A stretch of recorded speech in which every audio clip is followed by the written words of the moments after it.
Shaolin leg kicks versus Taekwondo kicks. A clash of titans.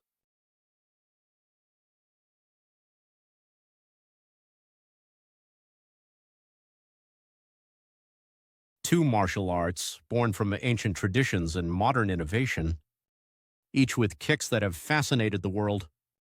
But which style truly reigns supreme? Are Shaolin leg kicks the unsung powerhouse? Or do Taekwondo kicks take the crown for sheer versatility and flair? You be the judge.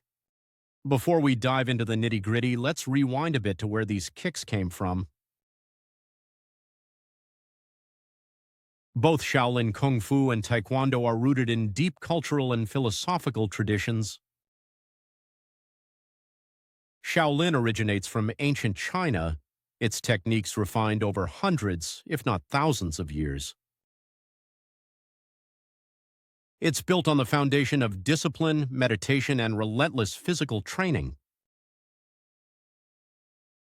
Meanwhile, Taekwondo, birthed in Korea after World War II,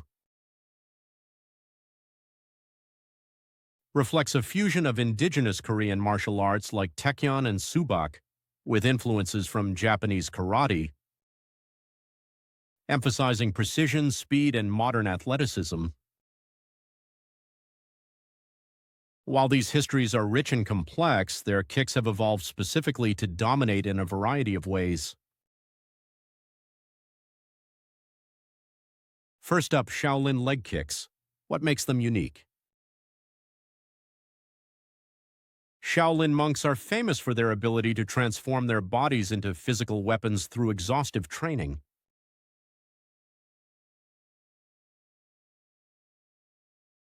Their leg strikes focus on practicality and efficiency.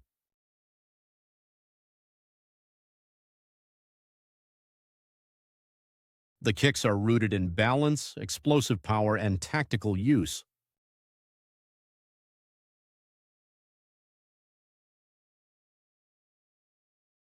In combat situations, Shaolin leg kicks are designed to target critical areas, knees, thighs, and the shins, places where a well-placed strike can immobilize an opponent and reduce their ability to fight back.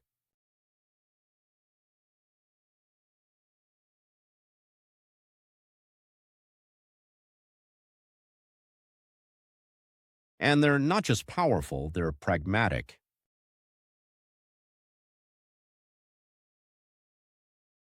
A Shaolin practitioner's kicks are often low, fast, and compact, allowing for greater control and a seamless transition back into defense or another offensive move.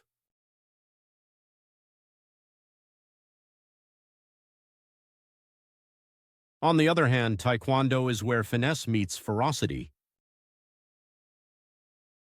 The hallmark of Taekwondo lies in its high dynamic kicks. Flying, spinning, whipping kicks that seem almost gravity-defying.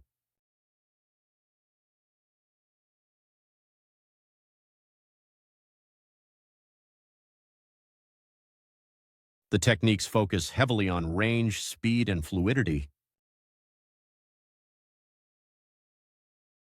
emphasizing strikes that travel in wide arcs to maximize power. Taekwondo kicks aim high, literally, with a penchant for targeting the torso and head to deliver knockout blows.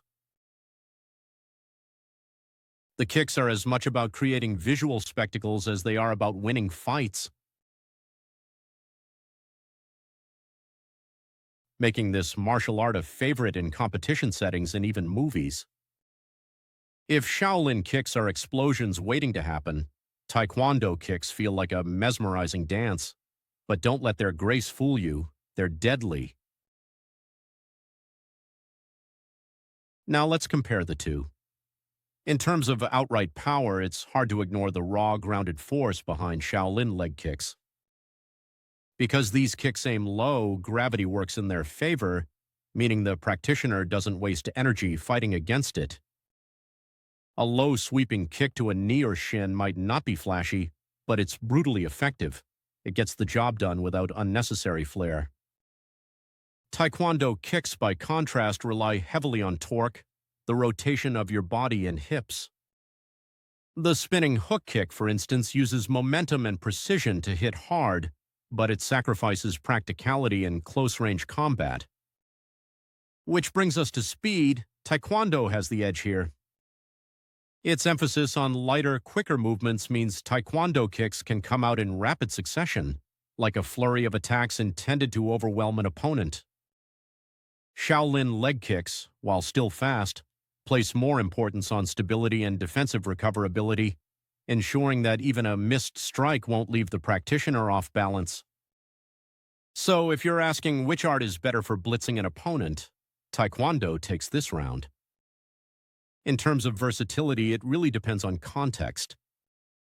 Shaolin leg kicks are a more adaptable option in real-world scenarios where conditions may be unpredictable.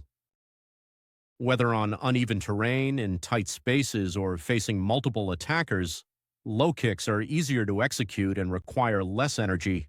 Plus, they don't leave your body exposed as much as high kicks do. Taekwondo kicks, however, are better suited for situations where range makes a difference.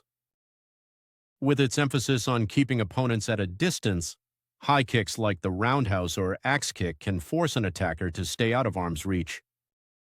But in close quarters, Shaolin kicks arguably have the upper hand.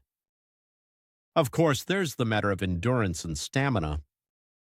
Let's face it, those glamorous Taekwondo spinning kicks take more effort than a compact Shaolin leg strike. Over time, the cumulative energy output required for high flashy kicks could drain a fighter faster than low efficient ones. A Shaolin practitioner aims to preserve energy through calculated movements, giving them a potential edge in prolonged combat scenarios. And don't forget about training and execution. Taekwondo practitioners spend countless hours perfecting form and alignment, ensuring their kicks land with precision. Shaolin training, however, is almost legendary for its intensity, putting equal focus on conditioning, not just learning kicks, but hardening the body to absorb and deliver devastating blows. Punch a Shaolin monk's leg? Don't be surprised if it feels like steel. What's fascinating is how these kicks have both inspired and dominated pop culture. When you think of Shaolin Kung Fu, you might picture Bruce Lee's sharp strikes or Jackie Chan's practical kicks. It's down-to-earth, undeniable power. On the flip side, Taekwondo's acrobatic kicks have graced Olympic stages, with elite practitioners moving like martial arts gymnasts.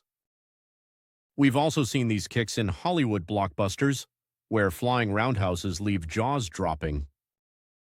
But let's bring this debate back into focus. If you had to choose, which style wins? For real-world self-defense, practicality leans toward Shaolin leg kicks. Their speed, low angles, and ability to preserve energy make them ideal when survival is top priority.